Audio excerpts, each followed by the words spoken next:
आपने अभी मुझसे एक शासन वाला भी प्रश्न पूछा था, इसका उत्तर ये भी है। 12वीं तक मध्य प्रदेश में सभी जगह हॉस्टल हैं दिव्यांगों के लिए, के लिए। लेकिन कॉलेज गोइंग बच्चों के लिए रिकग्नाइज्ड स्थापित कोई हॉस्टल नहीं है। ऐसा कोई एस्टैब्लिश्ड कि ये इनका है, ये इनके लिए है या इनको चलाना चाहिए। उसका मेन रीज़न ये है कि 12वीं क्लास के बाद सरकार इन दिव्यांग बच्चों के लिए सिवा पेंशन के कोई ग्रांट नहीं देती, ना पोस्ट देती है ना ग्रांट। एजुकेशन में भी कुछ नहीं होता, फीस भी लग रही है। हमने अभी भूतपूर्व सीएम को भी ये सब चीज़ें लिख के भेजी थी कि छात्रावास चालू किया जाए, इनकी पेंशन बढ़ाई जाए, कॉलेज के लिए स्टाफ दिया जाए, शिक्षकों की नियुक्ति की जाए छात्रावास के लिए। तो और यही उम्र थोड़ी सी इनकी बिगड़ने की भी होती है। जब बच्चा कॉलेज में आता है तो थोड़ा सा बिगड़ता है, जवानी के साल होते हैं। मैंने कई प्रकरण ऐसे देखे हैं जो दृष्टिबाधित बच्चे कॉलेज गोइंग हुए या कॉलेज में जाने के बाद उनका जो समाज के संभ्रांत बच्चे हैं या लोग हैं उनको उन्होंने उसको मिसगाइड किया गया है। मतलब सोसाइटी के द्वारा उन बच्चों को मिसगाइड किया गया। जवानी में हर कोई व्यक्ति ये सब करता है, उसमें कोई बुराई है या इन बच्चों ने नहीं करना चाहिए ऐसी कोई बात नहीं है। लेकिन मैं समझता हूँ कि फिर समाज जब उनको ये देखता है कि ये बच्चे ये करते हैं तो उनके मन में इनके प्रति घृणा उत्पन्न होने लगती है। सामान्य बच्चा सिगरेट पी रहा है तो कोई कुछ नहीं कहेगा, अरे बिगड़ गए पी रहे हैं। लेकिन वही चीज कोई यदि दृष्टिबाधित कर ले या दिव्यांग व्यक्ति कर ले तो एकदम ये अब चूंकि आप रिकॉर्ड पे हैं, रिकॉर्ड कर रहे हैं, इसलिए और बहुत सारी बातें नहीं बोल रहा हूँ मैं, लेकिन मुझे एक ये लगता समझ गया। अब उसके बाद जब ये नौकरी में आ जाते हैं, नौकरी लग जाती है इनको, तो इनका पूर्ण अब नौकरी लगते से ही सभी माँ बाप ऐसे हैं, मैं ये नहीं कह रहा, लेकिन जो माँ बाप इनको स्टूडेंट लाइफ में या फिर उस दौर में पूछते नहीं थे या छात्रावासों में छोड़ के चले जाते थे, लेने तक नहीं आते थे, ऐसे कई अनुभव हैं मेरे पास। लेकिन जैसे ही नौकरी लग जाती है तो वो माँ बाप उन बच्चों के लिए सर्वे सर्वा हो जाते हैं। अचानक से उनके ऊपर उनकी जिम्मेदारी आ गई है, तनख्वाह मिलने लगी उनको। अब मेरा उसमें ये सोचना है कि इनका पूर्ण पुनर्वसन तब होगा जब इनका वैवाहिक जीवन शुरू हो, एक जिम्मेदारी आती है, परिवार का दायित्व बढ़ता है, इनके अपने बच्चे होते हैं, इनको समझ आने लगती है, तब इनका पूर्ण पुनर्वसन। और एक साथी भी मिलता है, जीवन साथी भी मिलता है, एक दूसरे की। तो अभी हम लोगों ने अभी 2-3-4 शादियां भी कराई हैं सक्षम के माध्यम से। और मेरी सेवानिवृत्ति के बाद मैं यहाँ से नेप से अभी तक तो हम सिर्फ दृष्टि दिव्यांगों की बात कर रहे थे। अब मेरी सेवानिवृत्ति के बाद मैंने आरएसएस का एक अनुषांगिक संगठन है, समदृष्टि क्षमता विकास अनुसंधान मंडल, जिसका शॉर्ट फॉर्म है सक्षम। नागपुर में इसका कार्यालय है, मुख्यालय नागपुर है, और देश की सभी स्टेटों में और शहरों में हम लोग काम कर रहे हैं। और जैसे अभी भारत शासन ने जो दिव्यांगता की जो अधिकार अधिनियम 2016 अमेंडमेंट होके जो 2016 बना है, उसमें 21 तरह की दिव्यांगता कर दी है। तो अब वो 21 तरह की दिव्यांगता तो मैं बोलूँगा तो बहुत टाइम भी लगेगा।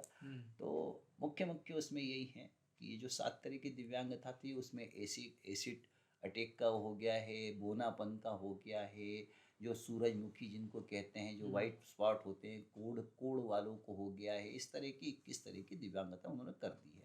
अब ये जो रक्त संबंधित जो बाधाएं, डॉक्टरी समस्या है, उसको भी उन्होंने दिव्यांगता में ले लिया है, जिसका हर दूसरे दिन ब्लड चेंज हो रहा है ब्लड की कमी के कारण, तो उसको दिव्यांग। तो अब ये बहुत ज़्यादा नहीं बढ़ गई, लेकिन ये हाँ निश्चित रूप से थोड़ा सा बीमारियां तो है, हाँ। लेकिन इनको शायद थोड़ा कम कारपोरेट करना चाहिए, एक हाँ, थोड़ा सा कम इसको करना मिक्सअप करके एक वही 7 तरह की दिव्यांगता में इनको शामिल कर देते। हम्म, मेरा व्यक्तिगत सोचना ऐसा था ये। तो अब सक्षम जो काम कर रहा है और उसका मैं मध्य भारत प्रांत का अध्यक्ष का दायित्व है मेरे पास, वो प्रदेश का मैं कोषाध्यक्ष हूँ सक्षम का। तो इस माध्यम से हमारा अब ऑफिस वर्तमान में E6 में ऑफिस है और हम 21 तरह की दिव्यांगता के लिए काम करते हैं। हमारे पास कंप्यूटर्स रखे हुए हैं ऑफिस में, और कोरोना काल में हमने करीब करीब 75 दिव्यांग स्पेशली दृष्टि दिव्यांगों को ही, और वैसे फिजिकल हैंडीकैप को भी दिया हम लोगों ने। तो इस कोरोना काल में हमने 75 लोगों को, 75 बच्चों को या परिवारों को हमने पूरा राशन, एक महीने का राशन उपलब्ध कराया। कुछ दृष्टि दिव्यांग बच्चों को हमने 500 रुपये भी दिए थे। तो अब वर्तमान में मेरा ये काम तो बेसिकली नैब से रिटायर्ड होने के बावजूद आप अलग अलग गतिविधियों से और संगठन के थ्रू जुड़ा अपने इसमें जुड़े हुए हैं और सेवा में लगे हुए हैं। अच्छा, एक आखिरी सवाल पे हम चलते हैं कि अब जैसे आपकी तो पूरी ज़िंदगी इसमें चली गई, आपने एक्सपीरियंसेस देखे, आपको मौका मिला उनसे शुरुआती दौर में जुड़ने का, और तब आपने जो देखा तब आपको जाके अपने दायित्व समझ में आया कि आपको भी इसमें अपना योगदान देना चाहिए, और फिर आप उससे जुड़े। लेकिन एक आम व्यक्ति जिसने ना अपने जीवन में ऐसा कुछ देखा है, ना कुछ एक्सपीरियंस किया, ना किसी को देखा है, उसके अंदर इस चीज़ की जागरूकता और ये एहसास कैसे लाया जाए कि उसका भी एक कर्तव्य बनता है इन लोगों की तरफ, क्योंकि ये भी उसी समाज के हिस्से हैं जिसके वो हैं। तो एक तो उनके अंदर वो एहसास कैसे लाया जाए, और दूसरा वो कर क्या सकते हैं। और इसमें मैं एज ग्रुप्स को बांट देता हूँ। एक हम कर देते हैं यूथ के लिए, जो कि 25 की अंडर 25 ले लीजिए, अंडर 24 ले लीजिए, और एक हम कर देते हैं एडल्ट्स के लिए जो पैसे कमा रहे हैं, मतलब जो वेल सेटल्ड हैं और रेगुलर नॉर्मल पर्सन है वैसे। तो इनके ऊपर आप बताइए कुछ। अथर्व जी, आपने जो 25 साल की उम्र तक के बच्चों का जो एक उससे उदाहरण पूछा है, तो मेरा एक मानना है इसमें कि ये सब उस उम्र में रहते हैं कि जो शिक्षा से संबंधित ये जो एजुकेशनल टाइम का समय चल रहा है।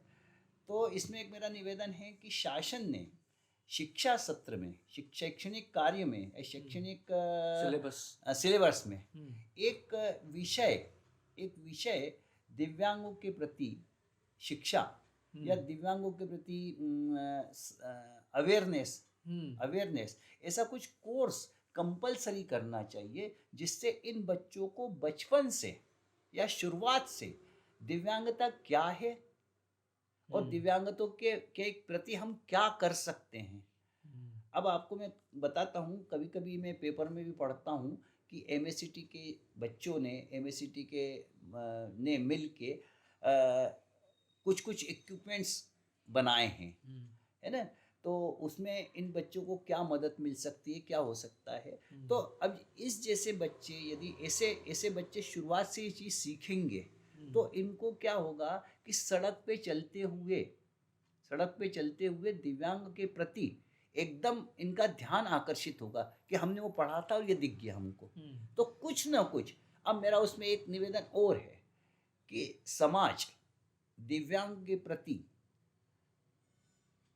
अपना सहयोग दे, उन पे दया कभी ना दिखाए। सिंपैथी बिल्कुल नहीं चाहिए। आप जैसा ट्रीटमेंट हमारे साथ कर रहे हो, सामान्य व्यक्ति के साथ कर रहे हो, वो का वो व्यवहार उसके साथ भी कीजिए, लेकिन उसको सहयोग कीजिए। आप उसको दिल से सोचिए, दिमाग से नहीं सोचिए। आप दिमाग से जब सोचने लगते हो तो आप किंतु परंतु और क्वेश्चन मार्क्स चालू हो जाते हैं। और जब आप दिल से सोचोगे तो वो व्यक्ति यदि पैर से अपंग है तो उसका तुरंत हाथ पकड़ के आप सीट पे बिठा दोगे। ब्लाइंड आदमी ये सफ़र कर रहा है, आजकल ब्लाइंड बच्चे स्टिक नहीं रखते, जबकि मेरा ये व्यक्तिगत मानना है कि उन बच्चों को हाथ में फोल्डिंग स्टिक ज़रूर रखनी चाहिए। तो पता भी चलता है, आइडेंटिफाई होता है कि ये व्यक्ति ब्लाइंड है। तो वो यदि स्टिक लेके चल रहा है और आपने देख लिया, तो उसको क्रॉस कराने के लिए या सड़क पार कराने के लिए, बस में बिठाने के लिए आप दोनों साइड का ट्रैफिक रोकिए और उसको, या फिर रेड लाइट है तो कोई बात ही नहीं है, उसका हाथ पकड़ के क्रॉस करा दीजिए, अदरवाइज आप ट्रैफिक रोक के उसको रास्ता दीजिए। जो भी आपसे बने उस ये पर्टिकुलर ये सिचुएशन खास करके 25 साल के बच्चों के तक के लिए बात है ये। और यदि उनके मन में एक बार शुरुआत में यदि भर जाएगी ये चीज़, अब मैं बताता हूँ मेरे घर का उदाहरण। मेरा भतीजा बहुत छोटा था, 8वीं 9वीं में होगा, तो चूंकि मैं इस फील्ड से जुड़ा हुआ था तो वो देखता था मेरे घर पे दृष्टिबाधित बच्चे आते थे, करते थे, ये होता था। मैं रात रात भर जग के उनके लिए कैसेट बना के देता था, रिकॉर्ड करके देता था। तो एक गजराज करके एक अम्बेडकर नगर में रहता था, हम लोग माता मंदिर पे, वो गुजर रहा था वहाँ से, तो उसने उसका हाथ, तुरंत हाथ पकड़ा और बोले अंकल मैं छोड़ आता हूँ आपको। अब हम देख रहे हैं कि विकास गया कहाँ। जब वो छोटा था उस समय, 7वीं 6ठी 7वीं 8वीं का था, जब वो वापस आया उसने बताया काका ऐसा। मैंने कहा बेटा तुमने बहुत अच्छा काम किया, लेकिन बता देते घर पे बस। तो ये जो अवेयरनेस है या इस तरह की जो शिक्षा है, हमको शुरू से शिक्षा मिलेगी तो हम निश्चित रूप से, इस पे तो मैं बिल्कुल एग्री करता हूँ, हम उनको सहयोग कर सकते हैं। हम दया नहीं करेंगे, उनको सहयोग कर। और वो दया वाली बात भी सही है, क्योंकि एक अनैतिक दया चुभती भी होगी, भी है, इनके स्वाभिमान को ठेस लगती है कि हमको एक अलग लेंस, अलग नजरिए से देखा जा रहा है, विचारा करके देखा जा रहा है, और फिर खुद के प्रति वो भावना ना हो तब भी वो आती है, और फिर वो बुरा भी लगता है। अच्छा, और एडल्ट्स के लिए, एडल्ट्स क्या कर सकते हैं? एडल्ट्स के लिए ये है कि समाज में जैसे आप आर्थिक दृष्टि से संपन्न हैं या कुछ करने की इच्छा रखते हैं, तो मैं जब तक NAB में रहा तो, और अभी भी मैं जब अपनी सक्षम संस्था में भी हूँ, तो मेरे पास जो भी डोनर आता है तो मैं उसको ये कहता हूँ कि आप हमेशा ये मत सोचिए कि आपको कुछ दान देना है। आप इनको सबसे बड़ा दान है तो समय का दान दीजिए। आर्थिक तो चाहिए ही चाहिए, लेकिन आप समय का दान दीजिए, क्योंकि निश्चित रूप से आपका IQ इनके IQ लेवल से हाई है। ये जो दिव्यांग बच्चे हैं इनके IQ से आपका IQ थोड़ा सा तो हाई है, क्योंकि आप जा रहे हैं 8वीं के बच्चे के पास, 9वीं के बच्चे के पास, 10वीं के बच्चे के पास, तो आप जाके ये हैं प्रेम के भूखे, क्योंकि इनके माँ बाप भी इतना समय नहीं दे पाते, और इनको समाज में एक आत्मीयता कम मिलती है। तो आप जाइए, उनके साथ बैठिए, और मेरा मानना ये है कि जरूरी नहीं है कि आप हम हर समय कुछ दीजिए उनको, आप ज्ञान भी दीजिए। मैंने कहा ना कि अब जैसे बच्चे शतरंज खेलते हैं, आपको यदि शतरंज आती है, आधा घंटा उसके साथ शतरंज खेलिए। पत्ते खेलते हैं, पत्ते खेलिए। आप राजनीति की बात करना चाहते हैं, राजनीति की बात कीजिए, पिक्चर की बात कीजिए, मार्केट की बात कीजिए। आप जब कुछ भी बात करेंगे, आपने उसने यदि एक मोजा काला और एक मोजा सफ़ेद पहना है, तो आप उसको बताइए कि बेटा आपने मोजा गलत पहना है। आप ये भी करेंगे तो भी उनके मन में आपके प्रति और आपके मन में उसके प्रति एक लगाव सा हो जाएगा। और जब ये लगाव होगा, और वही बच्चा अब मध्य प्रदेश में कलेक्टर की पोस्ट पे भी रहे, सामाजिक न्याय विभाग में भी रहे, कृष्ण गोपाल तिवारी, डॉक्टर रोहित त्रिवेदी लेक्चरर हैं, अब तो रिटायर हो गए, वो लेक्चरर थे नूतन कॉलेज में इंग्लिश के। उदय हथवल PWD में थे, विनीता कोपरगांवकर बैंक में थी, राजेंद्र राठौर बैंक में हैं, ऐसे कई लोग हैं। मैंने महेश चंद्र अग्रवाल जी का बताया आपको कि वो लेक्चरर रहे, इरफान हैं, मोहम्मद इरफान है, वो लेक्चरर है। तो ऐसे समाज में ऐसे लोगों को आपको आगे बढ़ाने के लिए आपको उसका सहयोग करना है। ये मेरा समाज से निवेदन है। उन्हें बस उस आत्मीयता और लगाव और प्रेम की अपेक्षा है समाज से। मैंने कहा ना कि आप घंटा भर जाइए, आप उनके साथ शतरंज खेल लीजिए, कभी वो जीतेगा, कभी आप जीतोगे, और जीत में भी आप उसको सिखाइए एक मेरे मित्र हैं राजेश श्रीवास्तव, डिस्ट्रिक्ट जज, जबलपुर, रिटायर हुए हैं। वो चेस के मास्टर हैं, मतलब बहुत अच्छा चेस खेलते हैं, और वो NAB में कई सालों से मेरे साथ आते रहे हैं। और चूंकि विधि विशेषज्ञ हैं, जज हैं, तो उनका एक सोचना कुछ अलग ही ढंग से रहता था। तो ये इरफान के साथ वो अक्सर चेस खेलते थे, और कई बार ऐसा हुआ है कि इरफान ने उनको हराया भी है। और उदय सर के माध्यम से हम लोगों ने जब शतरंज प्रतियोगिता की थी, तो उसकी वो भी जज भी रहे। अच्छा। अभी ये ग्रुप कैप्टन अभिजीत सरमंडल मेरे से बहुत जूनियर है, और ये जब B थर्ड ईयर में था तब ये हमारे पास रहने के लिए आया था। तब से हमारे साथ है, रहा, हमारा मतलब किराए से रहा, हमारे घर पे रहा, इस तरह से रहा। और उसके बाद उसने 4th ईयर में उसका सिलेक्शन हो गया था एयरफोर्स में। तो तब से लेके वो भी आज तक सोशल फील्ड में, और ख़ास पे अब जब वो MA में पढ़ रहा था, तो हमको जो इनके ड्राफ्ट किए हुए पेपर्स रहते हैं, जो इनके लिए तो वेस्ट हो गए, लेकिन हम बच्चों के लिए वो उस पर ब्रेल लिपि लिख सकते थे, तो हम ये वहाँ से लेके आते थे। तो इस तरह से इसने हमें कई बार मदद की है। कई मेरे अच्छे दोस्त रहे हैं, सब लोगों ने NAB के लिए भी सपोर्ट किया, उदय सर को भी सपोर्ट किया है। और अभिजीत ने तो सब, ये जब बिल्डिंग बन रही थी तो इसके प्लाट के लिए जो पैसे, रजिस्ट्री के लिए पैसे करने थे, उसने उसका बहुत बड़ा योगदान रहा है। वही है, मतलब सबको बस इन लोगों को प्रेम की अपेक्षा है, योगदान की अपेक्षा है, और आत्मीयता की रिक्वायरमेंट है। दिव्यांगता के क्षेत्र में समाज तो बहुत कुछ करता ही करता है, लेकिन बिगर शासन के इन दिव्यांगों का पूर्ण रूप से पुनर्वास संभव नहीं है, डेवलपमेंट संभव नहीं होता है। तो जिसमें क्या है कि गवर्नमेंट की बहुत सारी स्कीम्स हैं, जो इनके हित में है, इनके लेकिन इम्प्लीमेंट वो नहीं हो पाती। उसका कारण कुछ सरकारी तंत्र है और कुछ हमारी अज्ञानता है।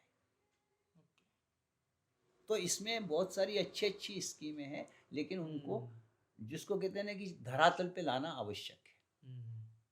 दूसरी चीज क्या है कि शासन को इनके प्रति, दिव्यांगता के प्रति, आपने डिपार्टमेंट बना दिया है, सब कुछ हो गया, सब ठीक है, लेकिन संवेदनशील होना पड़ेगा। ये जो निर्णय, बहुत सारे निर्णय होते हैं, जैसे मैंने अभी आपको पूर्व में बताया था कि भूतपूर्व CM शिवराज सिंह चौहान और प्रेम सिंह पटेल जी को हमने सक्षम के माध्यम से एक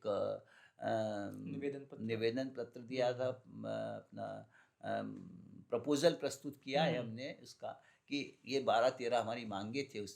उसमें ये था कि शासन, अब जो आजकल सब ऑटोनॉमस कॉलेज हो गए हैं, उसमें कई कॉलेजों में फीस लग रही है। तो हमारा ये कहना था उनसे कि ये पॉलिसी डिसीजन हो, और एक इसका बिल्कुल स्पष्ट आदेश निकले कि कोई भी कॉलेज दिव्यांग से फीस नहीं लेगा। अब मेरे पास इतने प्रकरण आए थे, कई बार विनीता ने भी किया, मैंने भी किया, एक नायडू साहब है हमारे अध्यक्ष भोपाल के, उन्होंने भी प्रयास।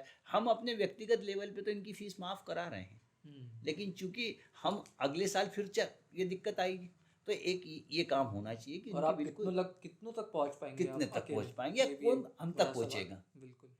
तो एक तो वो होना चाहिए।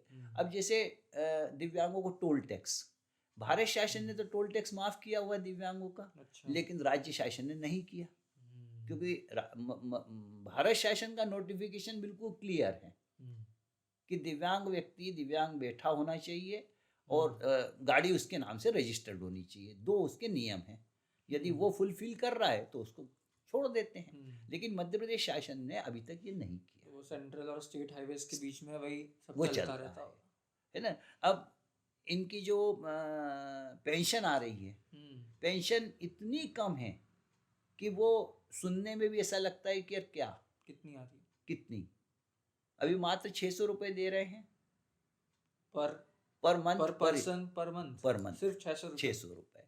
तो इसमें बढ़ोतरी की जाए। 600 रुपए में तो क्या कुछ भी नहीं हो सकता है ना। तो ये तो ये इसमें बढ़ोतरी होनी चाहिए। अदर देन स्टेट सब करीब 2,500 से करीब 2,500 के ऊपर ही ऑन एन एवरेज इतना तो मिल रहा है उनको। अब उसके बाद है शिक्षा का हो गया, उसके बाद नौकरियों में है। हमारा एक सोचना ऐसा था कि जितने भी ऑनलाइन एग्ज़ाम होते हैं उसकी बजाय इन लोगों को प्रत्यक्ष साक्षात्कार लेके इनको नौकरी पे नियुक्ति देनी चाहिए। मतलब जॉब्स के लिए जो इंटरव्यू होते हैं वो इंटरव्यू ऑनलाइन की जगह ऑफलाइन होना चाहिए, ऑफलाइन होने फिजिकली, चाहिए, इनको प्रत्यक्ष फेस रूप टू से फेस। फेस टू फेस हो जाए और उसमें ज़्यादा अच्छा है। अच्छा, इसमें ऑनलाइन में दिक्कत क्या आती थी? दिक्कत क्या है, जैसे दृष्टिबाधित हैं, दृष्टिबाधित व्यक्ति किसी दूसरे पे डिपेंड होगा, खुद तो नहीं कर पाएगा, तो उसको स्क्राइब दिया जाता है, स्क्राइब दिया जाता है, लेकिन उसमें उतनी उसको क्षमता नहीं रह पाती है कि वो खुद का प्रश्न खुद जल्दी से कर सके।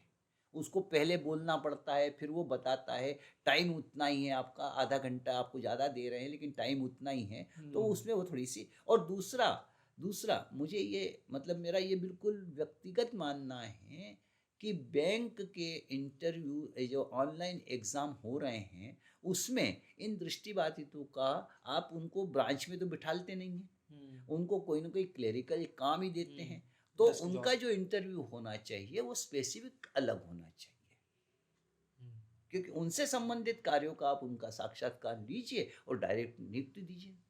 चपरासी के इंटरव्यू के लिए ऑनलाइन इंटरव्यू, रेलवे में ऑनलाइन इंटरव्यू, तो मेरा ये व्यक्तिगत सोचना है कि इसमें उनको प्रत्यक्ष फेस टू फेस किसको करना है, क्या करना है, ये आप जानिए, उसमें किसी का इंटरफेयर नहीं है, जिसको उचित लगता आप कीजिए, लेकिन तरीका थोड़ा सा ऐसा होना चाहिए, सही है, जिससे साक्षात्कार जिसको देना है वो भी तैयार होके आए और लेने वाला भी तैयार हो, और नियुक्ति भी ढंग से हो जाएगी। बिल्कुल सही। देखते हैं सरकार आगे जाके कैसे क्या होता है। हाँ, अभी हम फिर से प्रयास करने वाले हैं, हम नए मुख्यमंत्री के पास हमारा सक्षम का प्रतिनिधिमंडल जाएगा, हमारी 14 मांगे हैं, तो 14 मांगों के हम एक उनको पत्र दे रहे हैं और उसमें उन्होंने क्या होगा, तो लेट्स होप कि सब कुछ जैसा हमें चाहिए, जैसा आपको चाहिए, हाँ वैसा ही हो। अब ये मुझे उनका भला हो। हाँ, तो मेरा उद्देश्य क्या है, मैं तो हूँ ही नहीं, मैं तो सिर्फ दिव्यांगों के हित की बात कर रहा हूँ, हित तो उनका ही होना है बस। और हम विचार करें उस पर तो शायद ये हमको ऐसा कर सकते हैं। शासन की नीति, मैंने क्या कहा, शासन की बहुत सारी स्कीमें चल रही हैं दिव्यांगों के लिए, बहुत सारी स्कीमें चल रही, लेकिन वो धरातल पे नहीं आ पा रही, ग्राउंड लेवल एग्जीक्यूशन उनका प्रॉपर नहीं है, उसकी ज़रूरत है, लेट्स सी। बाकी आज के इस वार्तालाप को, इस कॉन्वर्सेशन को यहीं पे विराम लगाते हैं। काफ़ी ज़्यादा अच्छा लगा आपसे बात करके, और सीखने को तो बहुत कुछ मिला। मतलब दिव्यांगों के प्रति जागरूकता की बात कर लें, जीवन दर्शन की बात कर लें, आपके प्रेम को लेके जो आपने प्रतिज्ञा, उस प्रतिज्ञा की बात करें, उसके बाद उस प्रतिज्ञा को जिस तरीके से आपने निभाया उसकी बात कर लें, बहुत कुछ सीखने को मिला। और आई होप कि ऑडियंस को भी उतना ही सीखने को मिले इससे, और वो भी अवेयर हो, और हम शायद एक बेटर सोसाइटी बना पाएँ हमारी सोसाइटी के इस पार्ट के लिए। थैंक यू, आप हमारे शो पे आए और अपना समय दिया। धन्यवाद अथर्व जी, धन्यवाद आपको, शुभकामनाएं, आप सफलता प्राप्त करें। Thank you sir.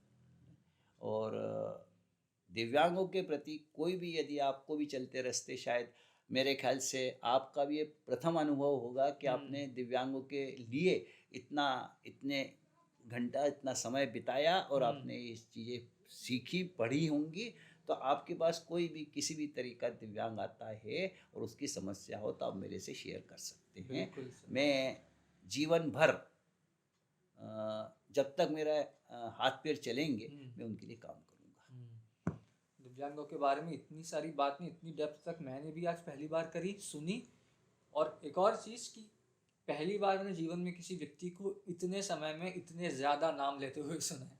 आपको जो नाम याद है समय के साथ में, डेट, ईयर के साथ में, it's like quite fascinating. Thank you sir, काफ़ी अच्छा लगा आपसे बात करके। धन्यवाद। Thank you for watching this podcast till the end. Ravindra sir के साथ इन सभी टॉपिक्स पे आज बात करके दिव्यांगों के बारे में जो पता चला है वो काफ़ी इमेजिनेशन के बाहर की चीज़ है। इतनी डेप्थ में मैंने पहली बार इस टॉपिक के बारे में बात करी या किसी से सुना, और उसका एक्सपीरियंस काफ़ी अच्छा था।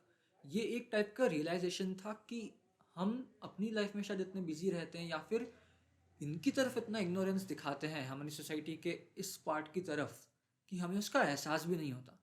But all they want is your affection and your love and your time, your presence, your attention which they deserve.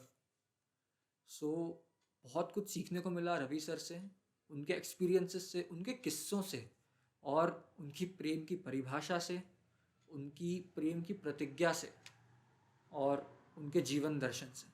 I hope आपने इसमें से कुछ ना कुछ तो सीखा होगा। कमेंट करके बताइए ऐसा क्या नया आप में परिवर्तन आया, आपने क्या नया सीखा, क्या नया जाना इस पूरे पॉडकास्ट से। और अगर आपने अभी तक हमारे चैनल को सब्सक्राइब नहीं किया है देन सब्सक्राइब टू इट, क्योंकि ऐसी ही अलग अलग कहानियाँ, अलग अलग किस्से, अलग अलग एक्सपीरियंस शेयर करने के लिए हम अलग अलग गेस्ट को हमारे पॉडकास्ट पर लाते रहेंगे और आपके जीवन बेहतर बनाते रहेंगे। Subscribe to the channel and stay tuned. See you on the next Friday.